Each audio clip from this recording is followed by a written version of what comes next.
सही बच्चों को नमस्कार। मेरा नाम जगदीश सोलंकी और आप देख रहे हो physics bye Jagdish Solanki YouTube channel. इस चैनल में आप सभी का स्वागत है।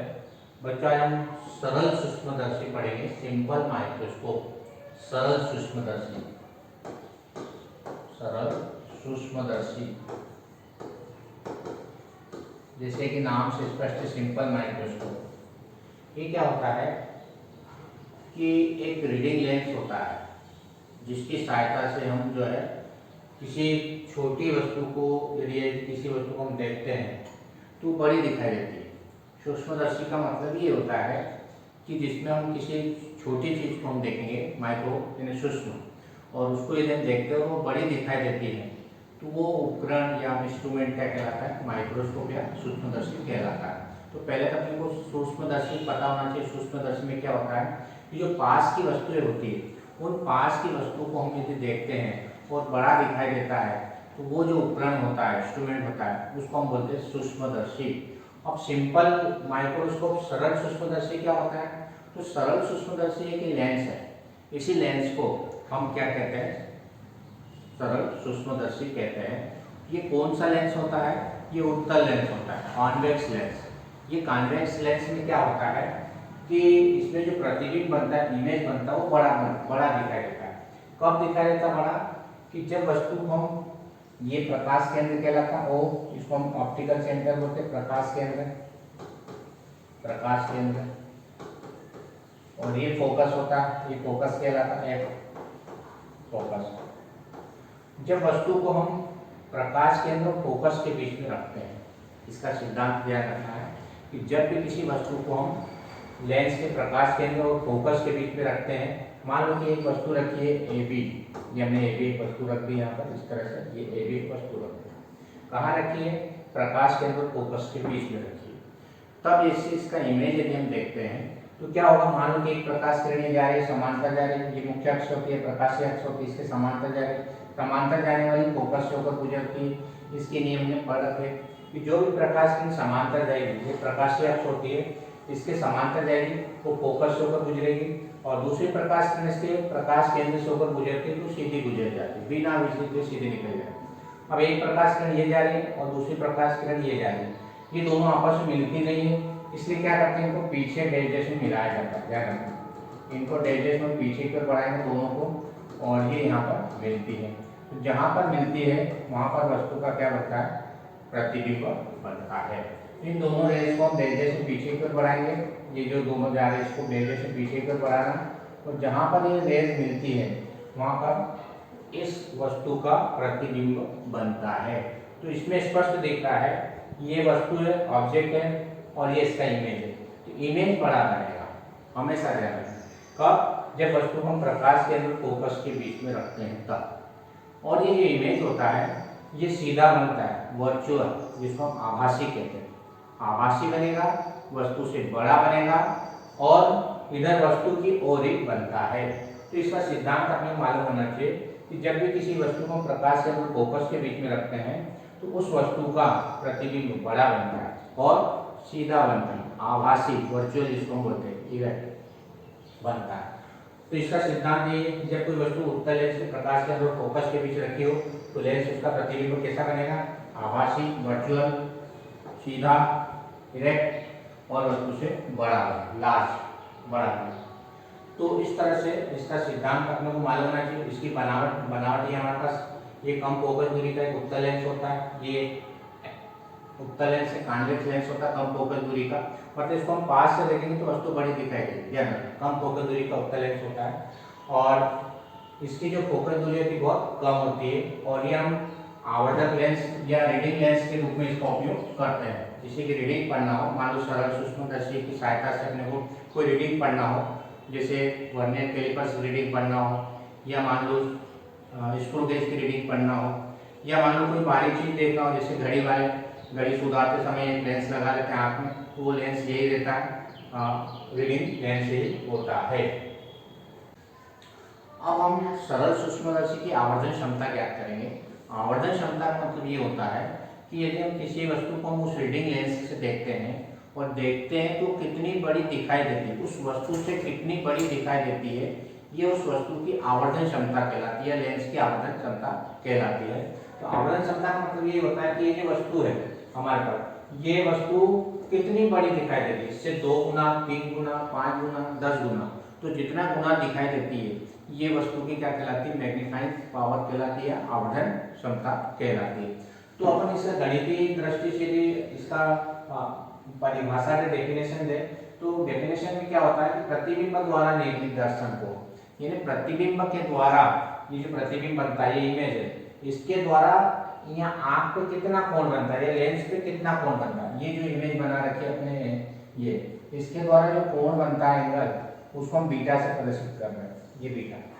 ये बीटा एंगल होता है कि प्रतिबिंब के द्वारा जो आंख पे जो या ओ पे जो कोण बनता है, एंगल बनता है, उसको प्रतिबिंब द्वारा निर्मित दर्शन कोण बोलते हैं, जो आपको दिखाई देगा।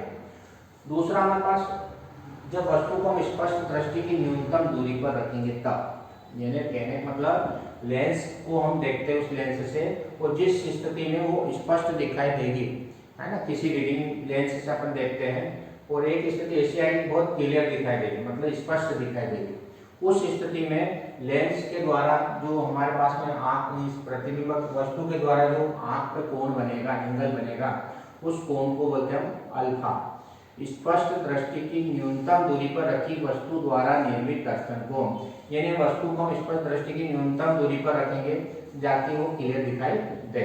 तब उस स्थिति में मान लो कि ये वस्तु है, वस्तु को खिसकाते खिसकाते लाए हम, और यहाँ पर हमने मान लिया कि ये स्पष्ट दृष्टि की न्यूनतम दूरी यहाँ पे आ गई, ये जो एंगल बनेगा, इस एंगल को हम अल्फा से प्रदर्शित करेंगे। तो ये इसकी डेफिनेशन हो जाएगी कि प्रतिबिंब द्वारा निर्मित दर्शन कोण और स्पष्ट दृष्टि की न्यूनतम दूरी पर रखी वस्तु द्वारा निर्मित दर्शन कोण का अनुपात लेंस की आवर्धन क्षमता या सरल सूक्ष्मदर्शी की आवर्धन क्षमता कहलाती है। तो आवर्धन क्षमता समझ में आई होगी कि प्रतिबिंब द्वारा निर्मित दर्शन कोण, यानी जो प्रतिबिंब बन रहा है इसके द्वारा आंख पर कितना कोण बन रहा है, उसको हमने बीटा से प्रदर्शित कर रखा। ये पूरा एंगल, ये बीटा है, ये बीटा एंगल है। और जब इस वस्तु को हम स्पष्ट दृष्टि की न्यूनतम दूरी पर रखें, मान लो कि ये O है और यहाँ से हमने ए बी दूरी, ये ए बी वस्तु है, इसको हम इधर खिसकाएंगे, उधर ले जाएंगे, जहाँ भी स्पष्ट दिखाई देती है उसको हम बोलते हैं स्पष्ट दृष्टि की न्यूनतम दूरी कहते हैं। तो एक चीज नोट कर लेना कि जो अल्फा एंगल होगा, अल्फा जो कोण बनेगा, वो कब बनेगा, जब वस्तु स्पष्ट दृष्टि की न्यूनतम दूरी पर रखी हो तब बनता है। तो इस बात को नोट कर लेना कि ये वस्तु ए बी को हम इधर खिसकाते खिसकाते लाएंगे, एक स्थिति ऐसी आएगी कि ये वस्तु स्पष्ट दिखाई देने लगेगी, तो उस एंगल को हम बोलेंगे अल्फा, यानी स्पष्ट दृष्टि की न्यूनतम दूरी पर स्थित वस्तु द्वारा निर्मित दर्शन कोण। तो दो कोण हो गए, एक तो प्रतिबिंब द्वारा निर्मित दर्शन कोण और एक जब वस्तु को हम स्पष्ट दृष्टि की न्यूनतम दूरी पर रखते हैं तब वस्तु द्वारा निर्मित दर्शन कोण होगा। तो प्रतिबिंब द्वारा निर्मित दर्शन कोण बीटा से प्रदर्शित कर रखा डायग्राम में बीटा, और वस्तु द्वारा निर्मित दर्शन कोण को अल्फा से प्रदर्शित कर रखा है। अब एक चीज ध्यान रखना कि यदि अल्फा और बीटा के मान बहुत कम होते हैं तब अल्फा को हम 10 अल्फा लिखेंगे और बीटा को हम 10 बीटा लिखेंगे। ये त्रिकोणमिति में ऐसा होता है कि अल्फा और बीटा के मान यदि कम होते हैं तो अल्फा को हम 10 अल्फा लिखते थे और बीटा को हम 10 बीटा के द्वारा प्रदर्शित करते हैं, और आवर्धन क्षमता को हम एम से प्रदर्शित करेंगे। एम बीटा, बीटा मतलब प्रतिबिंब द्वारा निर्मित दर्शन कोण, अल्फा मतलब स्पष्ट दृष्टि की न्यूनतम दूरी पर रखी वस्तु द्वारा निर्मित दर्शन कोण। तो एम इक्वल टू हो जाएगा बीटा बटा अल्फा, और अल्फा और बीटा के मान यदि कम होते हैं तो इसको 10 बीटा लिख देंगे, 10 बीटा, और इसको 10 अल्फा लिख देंगे। इसको इक्वेशन फर्स्ट देंगे 10 बीटा और 10 अल्फा। अब हम 10 बीटा और 10 अल्फा के मान निकालेंगे। तो कैसे निकालेंगे, मान लो कि ये बीटा कोण बन रहा है हमारे पास में, ये बीटा कोण बन रहा है, ये बीटा कोण बन रहा है, और ये वस्तु स्पष्ट दृष्टि की न्यूनतम दूरी पर रखते तब अल्फा कोण बन रहा है, ये अल्फा कोण। ठीक है, अब इसको मान लेंगे कि ये ए बी एक वस्तु है, ए बी एक वस्तु है, ए डैश बी डैश उसका प्रतिबिंब है, और इसी वस्तु को यदि अपन इधर खिसकाते तो ए डबल डैश मान लेते हैं, ये और ये दोनों इक्वल बराबर ध्यान रखना। तो अब 10 बीटा का मान हम और 10 अल्फा का मान इस डायग्राम से निकालेंगे। तो सबसे पहले अपने मालूम होना चाहिए कि 10 एम इक्वल टू होता है 10 बीटा और 10 अल्फा। ये फार्मूला हमने लिखा आवर्धन क्षमता, इसको इक्वेशन 1 लिखे। अब 10 बीटा का मान देखो, बीटा इस ट्रायंगल में ले लो, ये वाला ट्रायंगल त्रिभुज यहाँ मैं लिख देता हूँ त्रिभुज AOB में, AOB में देखो बीटा जो एंगल बन रहा है वो ये बन रहा है, ये प्रतिबिंब द्वारा। अब ये और ये दोनों समरूप त्रिभुज है, तो आप बड़ा ट्रायंगल ले सकते हैं, छोटा वाला ट्रायंगल भी ले सकते हैं। क्यों? क्योंकि ये दोनों समरूप त्रिभुज सिमिलर ट्रायंगल है, इसलिए बड़ा ट्रायंगल होगा तो भी वही आंसर आएगा और छोटा ट्रायंगल लेंगे तो भी वही आंसर आएगा। तो मान लें कि हमने AOB वाला ट्रायंगल ले लिया, ये वाला ट्रायंगल AOB, ये बीटा बनता है। तब क्या हो जाएगा? टेन बीटा का फार्मूला होता है, टेन बीटा का लंब बटे आधार होता है, perpendicular upon base, perpendicular upon base होता है। तो यहाँ से हम परपेंडिकुलर अपॉन बेस निकालेंगे। परपेंडिकुलर क्या है? AB, परपेंडिकुलर AB और बेस कितना है? बेस नीचे वाला होता है O से B तक OB, AB अपॉन OB। तो ये हमारे पास टेन बीटा की वैल्यू निकल गई। अब टेन अल्फा की वैल्यू निकालेंगे। टेन अल्फा ट्रायंगल कौन सा? A double dash O B dash, A double dash O B dash में टेन अल्फा की वैल्यू निकालो। परपेंडिकुलर, इसका परपेंडिकुलर ये होगा A double dash B dash, A double dash B dash upon OB dash. तो इस तरह से ये लंब हो गया और ये आधार हो गया, इसका लंब ये हो गया और इसका ये आधार हो गया। तो दोनों टेन अल्फा और टेन बीटा की वैल्यू हम डायग्राम से निकाल लेंगे। अब एक चीज ध्यान रखना है कि जो टेन अल्फा हमने माना था, ये अल्फा कब बनेगा? जब वस्तु को हम स्पर्श दृष्टि की न्यूनतम दूरी पर रखेंगे, यानी ये वाली जो डिस्टेंस होगी इसको हम स्पर्श दृष्टि की न्यूनतम दूरी कहते हैं। और सामान्यतः ये हमको तीर से प्रदर्शित करते हैं और हमारे नेत्र के लिए स्पर्श दृष्टि की न्यूनतम दूरी 25 सेंटीमीटर होती है सामान्यतः। तो अब जब भी हम बात करेंगे ये OB डैश की, तो OB डैश जो होगा, OB डैश मान लो, O से B डैश, तो OB डैश जो होगा वो स्पर्श दृष्टि की न्यूनतम दूरी कहलाएगी। क्यों? क्योंकि ये एंगल कब बनता है? जब वस्तु को हम स्पर्श दृष्टि की न्यूनतम दूरी पर रखते हैं। तो इसको हम कैसे लिख सकते हैं कि जो OB डैश जो होगा वो D के बराबर होगा। ये स्पर्श दृष्टि की न्यूनतम दूरी मान ली, यहाँ से तक D मान लिया हमने। जब वस्तु स्पर्श दृष्टि की न्यूनतम दूरी है ना, स्पर्श दिखाई देता, OB dash equal to D मान लिया। और A double dash B double dash देखो, A double dash B double dash ये किसके इक्वल है? AB के इक्वल है। डायग्राम में देखो ये और ये दोनों इक्वल है, और A double dash B dash ये किसके इक्वल है? AB के इक्वल है, इक्वल टू AB। तब टेन अल्फा इक्वल टू क्या आएगा? Tan alpha equal to A double dash B double dash की जगह AB रख दो, AB, और OB डैश की जगह D रख दो, जो कि स्पर्श दृष्टि की न्यूनतम दूरी कहलाती है। तो इस तरह से टेन अल्फा और टेन बीटा के मान निकाल लेंगे। और टेन अल्फा और टेन बीटा के मान यदि निकल जाते हैं तो इक्वेशन फर्स्ट में रख देंगे टेन बीटा और टेन अल्फा के मान। m इक्वल टू आ जाएगा tan beta equal to AB upon OB और टेन अल्फा के लिए AB अपॉन D। तो AB से भी कैंसिल हो जाएगा, AB से भी कट जाएगा और D अपॉन OB आ जाएगा, D अपॉन OB। तो m की वैल्यू हमारे पास आ गई D upon OB, m equal to आ गया D अपॉन OB।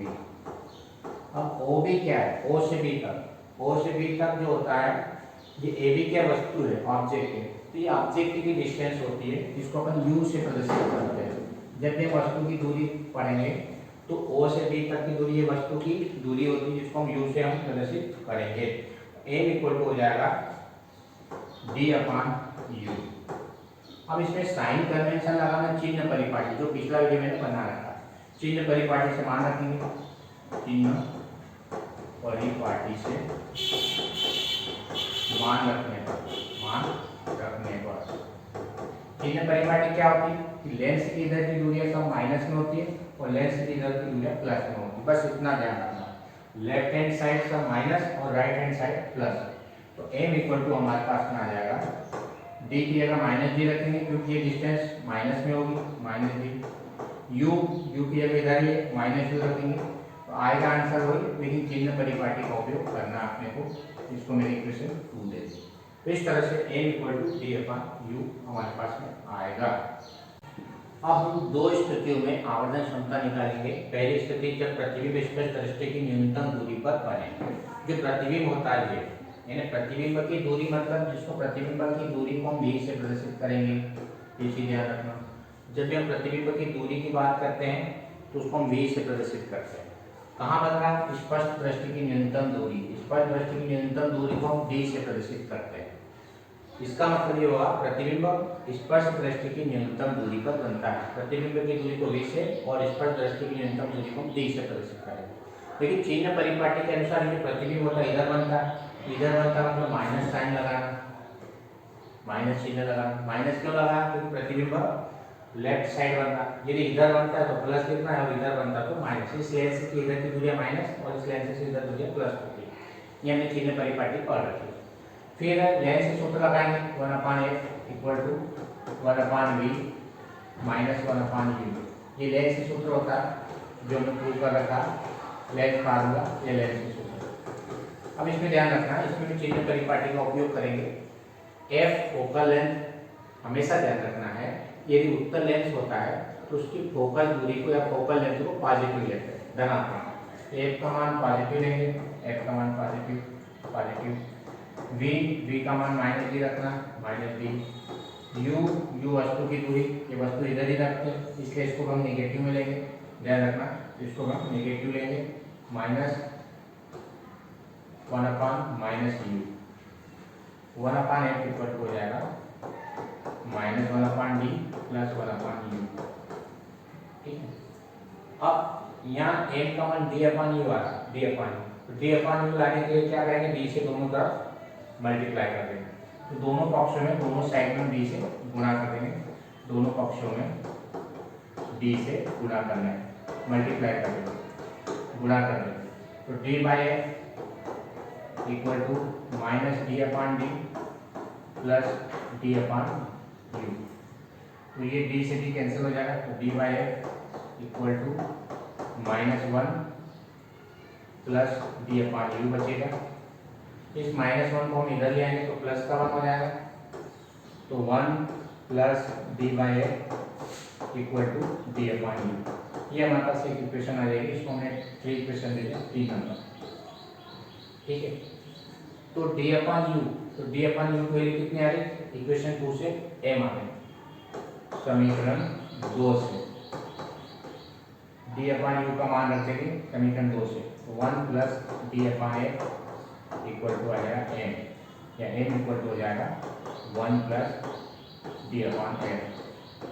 तो इस तरह से ये हमारे पास आवर्धन क्षमता का फार्मूला आ जाएगा 1 प्लस d/f। तो यदि सरल सूक्ष्मदर्शी की आवर्धन क्षमता का सूत्र पूछते हैं और जब प्रतिबिंब स्पष्ट दृष्टि की न्यूनतम दूरी पर बने तो v इक्वल टू -d रखना। माइनस क्यों रखा? क्योंकि इधर ही वस्तु रहती है, प्रतिबिंब इधर ही रहते इसलिए -d। f को प्लस रखना क्योंकि उत्तल लेंस है, अवतल के लिए माइनस, उत्तल के लिए प्लस। v का मान -d और u निगेटिव होगा क्योंकि हमेशा निगेटिव होता है, इधर ही रखते हैं। तो इनके मान रख के फिर d से हम गुणा कर देंगे, तो d से गुणा करने के बाद दिया जाएगा, d से d कैंसिल हो जाएगा, -1 को इधर ले आना, तो इस तरह से -1 इधर आएगा तो +1 हो जाएगा, 1 plus d/f equal to m हो जाएगा। d/u का मान m होगा, इसकी वैल्यू m होगी, उसकी जगह m लिखते हैं। अब ये पहला केस हो गया। सेकंड केस में क्या करना है? जब प्रतिबिंब अनंत पर बने तो ये चीज ध्यान रखना कि इमेज जो होता है वो कहाँ बनेगा? इन्फिनिटी, इनको मिलाना नहीं है। तो उस कंडीशन में जब प्रतिबिंब अनंत पर बनता है तो जो वस्तु होगी, वस्तु की जो दूरी होती है उसको हम फोकस पर रखते हैं। जब भी वस्तु को हम फोकस पर रखते हैं तो प्रतिबिंब कहाँ बनता है? अनंत पे बनता है, और अनंत पे रखते तो फोकस पे बनता है। ये कंडीशंस होती है लेंस और मिरर में, तो इसको ध्यान रखना। यदि वस्तु को हमने फोकस पे रखा तो उसका इमेज क्या बनेगा? अनंत पे बनेगा, इन्फिनिटी पे बनेगा।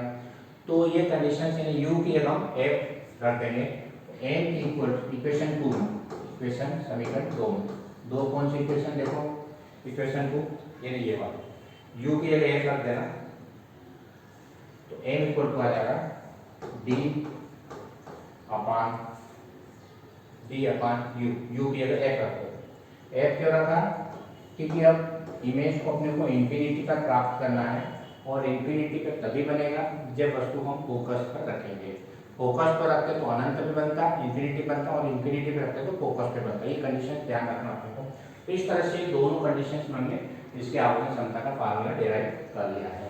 अब इसमें एक ध्यान रखना है कि यदि आँख को अपन लेंस से दूर रखते हैं, मान लेंस से दूर, मान लो ए दूरी पर रखा आँख से, लेंस से आँख को ए दूरी पर रखते हैं तो ये डिस्टेंस -a हो जाती है। ध्यान रखना -a/d हो जाएगी। बस इतना ध्यान रखना कि यदि लेंस से आँख को यदि a दूरी पर रखते हैं तो m = 1 + d - a/f हो जाएगा। ये हमारे पास सिंपल माइक्रोस्कोप का क्या है, डेरिवेशन है मैग्नीफिकेशन पावर के लिए। यदि वीडियो आपको अच्छा लगता है तो आप इस चैनल को सब्सक्राइब करें, अपने दोस्तों के साथ वीडियो को शेयर करें और बेल आइकन के बटन को प्रेस करें ताकि आने वाले वीडियो की नोटिफिकेशन आप तक पहुंच जाए। धन्यवाद। जय हिंद, जय भारत, वंदे मातरम।